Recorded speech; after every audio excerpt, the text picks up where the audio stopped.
William didn't know that Harry and Meghan had already recorded their poison for Netflix. It was already edited. Something's brewing behind the gates of Buckingham Palace, and no, it's not another royal celebration. It's something darker, more tense, something the royal family hoped they'd never have to deal with again, because Prince Harry, the Duke who walked away from the crown, is now trying to come back, but not as a humbled son returning to make peace. No, Harry wants to return on his terms, part-time royal, full-time celebrity, hybrid model of monarchy that's never existed and never will. And the response from inside the palace, ice cold. Before we dive into the storm unraveling behind the scenes of one of the world's oldest institutions, make sure to subscribe, because the truth behind the crown is deeper than headlines, and you won't want to miss what comes next. Let's get into it. It all began, as many royal controversies do, with whispers. Except this time, the whispers weren't coming from the press, they were echoing through the palace corridors. Veteran investigative author Tom Bauer uncovered what insiders have been trying to keep under wraps. According to him, Prince Harry has been secretly reaching out to palace aides, sending messages and testing the waters for a possible return to royal life. But not just any return. Not full-time, not full duty. Harry wants something new, something custom built. Think of it as royalty lockhart. He wants to wear the crown when it suits him, show up to it that's been convenient, maintain all the privileges that come with the title. Meanwhile, he'd still travel the globe as a Hollywood personality, podcasting about trauma and parenting woes between red carpet appearances. It's monarchy on demand, royalty without the rules, and it's not sitting well with the people who actually kept the institution afloat. While Harry and Meghan were out selling their story to the highest bidder. But this isn't just about rebellion, this is about power, about image, about money. Inside, sources are describing the atmosphere in the palace as combustible. Aides aren't just annoyed, they're furious, and the family, let's just say bridges weren't just burned, they were firebombed. Prince William, once Harry's closest ally, now reportedly refuses to even speak his brother's name. He's made it crystal clear to everyone around him, there will be no meeting, no forgiveness, and absolutely no comeback. After Harry's memoir Spare portrayed William as violent, Charles as cold, and Camilla as conniving, there's no appetite for reconciliation. This wasn't just a family airing grievances, this was public execution by press tour. And the royals don't forget, they remember every word, every betrayal, every dollar made from their private pain. Which brings us to Queen Camilla, a woman who spent decades rebuilding her image, from scandal to royalty. Then along came Spare, ripping open old wounds and painting her as the ultimate villain. And now, she's reportedly told King Charles in no uncertain terms laying Harry back in would be like opening the gates to chaos. Camilla isn't just angry, she's strategic. She's rallying support inside the firm, making it clear that allowing Harry to return would unravel years of hard-earned stability. And she's not alone. Meanwhile, the British public has already cast its vote, and the answer is resounding: no way. Polls show more than 70% of the population strongly oppose any royal role for Harry. Social media is ablaze with hashtags like #RoyalReject and #NoWayHarry.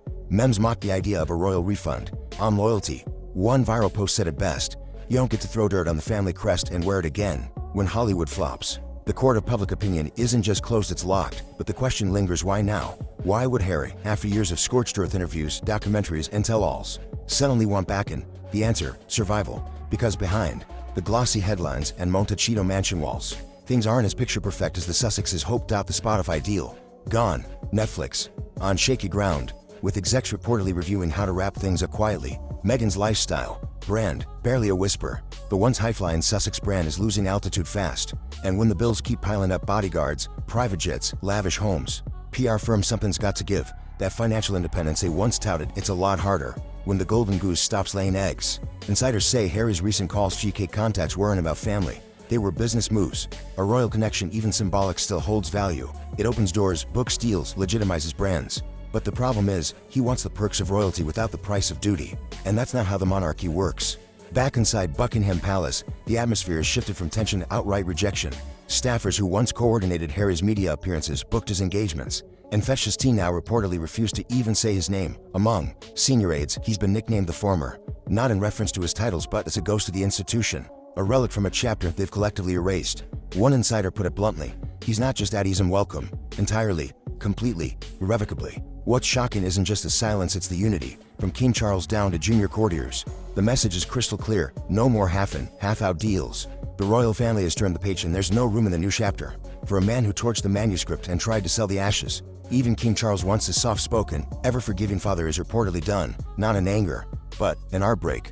According to insiders, Charles was devastated by Spare, particularly the passages that painted him as an emotionally absent, distant figure. For a man who spent decades trying to keep the family together, those words cut deeper than any headline ever could. He hasn't spoken publicly about it. He won't. That's the royal way. But behind the scenes, he said he'd be wounded. quietly disappointed, and that kind of pain doesn't scream, it whispers, it lingers, and it hardens into distance. But Camilla, she's not whispering anymore. After enduring decades of brutal press, she finally reached a place of acceptance, even respect. Then came Spare, and in its pages, Harry didn't just challenge her position, he dragged her through the dirt, painting her as a scheming interloper. Now, Camilla's drawing a firm line in the sand. Reports say she's become one of the loudest voices behind the scenes, pushing back against any suggestion of reintegration. Her position is unshakable, allowing Harry back would dishonor her role, undo years of work, and send a message that betrayal is negotiable. She's not just defending herself, she's defending the institution, and she's got support, advisors, staff, even members of the extended royal circle. Because when it comes to Harry, the issue isn't just personal, it's systemic. It's a trust and a royal family. Trust isn't given, it's guarded like the crown jewels. Meanwhile, the Sussexes' finances are hitting turbulence. Their Montecito mansion alone cost a fortune to maintain. Add to that elite security, PR representation, luxury travel, and the cost of high society, and the numbers don't lie. When the Spotify deal crumbled, it was more than a PR loss, it was a financial wake-up call. When Netflix cooled off, it wasn't just creative differences, it was a brand problem. Even Meghan's much-hyped lifestyle pivot, her attempt to become the next Goop-style icon, has sputtered. Her jam jars made more memes than sales. Her rebrand is a modern-day Martha Stewart meets royal hybrid, lacked traction. As one industry expert put it, it's all polish, no punch. Behind the scenes, Harry is reportedly panicking. The phone calls to old contacts, they're not about apologies, they're about opportunities. He's not seeking reconciliation, he's seeking relevance. Because in the world of celebrity, attention is currency, and theirs is dwindling, and that's where the biggest obstacle lies. Because Harry doesn't want back in as a royal servant, he wants back in as a royal symbol, a connection, an asset. He wants the image, the access, the power of the crown. Without the crown's weight, he wants to be Prince Harry, not His Royal Highness. But the monarchy doesn't work that way. You're either in or you're out. There's no middle ground. No revolving door. No subscription model to royalty. And the firm, they're not rewriting centuries of tradition for a couple who chose California over coronation. Back in the UK, the monarchy is undergoing quiet restoration. King Charles is stabilizing the institution. William and Catherine are stepping into their future roles with purpose. Queen Camilla is strengthening her image. The public, despite years of skepticism, is slowly warming again. The palace isn't interested in drama. It's focused on continuity, on legacy, on duty. And Harry, once the cheeky younger prince, now represents the exact opposite. He represents chaos. Asterisk, if there's one person in the royal family who has made their stance unequivocally clear, it's Prince William. He's not just hurt, he's not just angry, he's done. Sources say William has told aides and senior advisors that any suggestion of welcoming Harry back is off the table permanently. He's reportedly gone as far as to say, there's no trust, and without trust, there's no point. To William, Harry didn't just leave. He didn't just rebel, he took sacred family memories, twisted them into tabloid headlines, and sold them to the highest bidder. Their shared grief after losing Princess Diana turned into narrative currency, private moments transformed into documentary scenes. And then came Spare, the final blow. Harry accused William of being aggressive, cold, and out of touch. He portrayed his brother not as a future king, but as a villain in his hero's journey. And that betrayal wasn't just personal, it was public. In the royal family, a public betrayal is the deepest wound, because everything the monarchy survives on duty, stability, tradition is rooted in the belief the family comes first. That private stays private. That blood is thicker than broadcast rights. For William, the damage is done. There's no healing, no forgiveness, no handshake that can undo the past. But William's rejection isn't just emotional, it's strategic.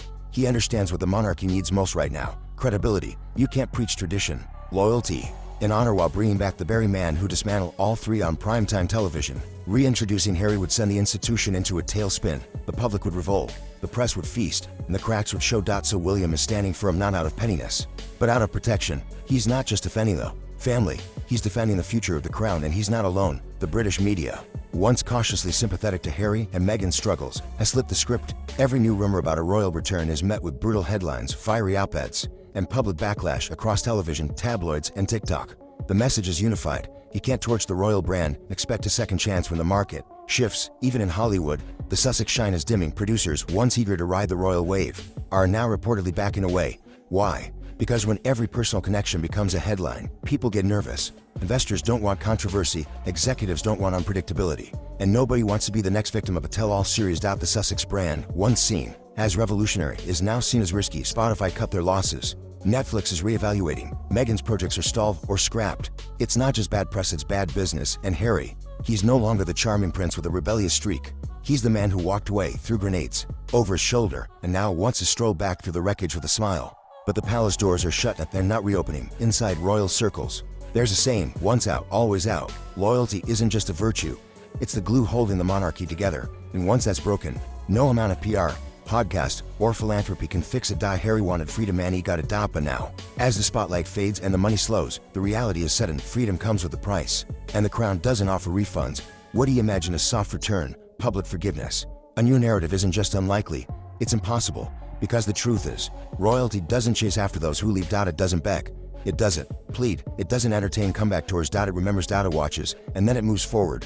Prince Harry may still hold the title. He may still carry royal blood, but the place he once held, that's gone. Not because he left, but because he burned every bridge leading back. And royalty doesn't rebuild bridges torched by betrayal. It builds walls to protect what remains. If you're still with us, don't forget to hit that subscribe button for more unfiltered looks into royal life, celebrity downfall, and everything the headlines won't tell you. The truth behind the crown is only getting more complicated, and you won't want to miss what's next.